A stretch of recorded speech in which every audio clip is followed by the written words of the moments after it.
மண்ணாகத்தான் இருந்தேன், அதில் வேறாக நீ நுழைந்தாய். பூவாக காதல் மலர்ந்தது, அந்த வாசம் உயிரில் கலந்தது.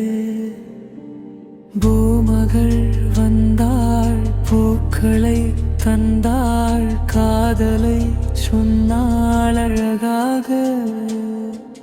கடலாய் காதல் இருந்தாலும் வெல்லும், காதல் கரை சேரும்.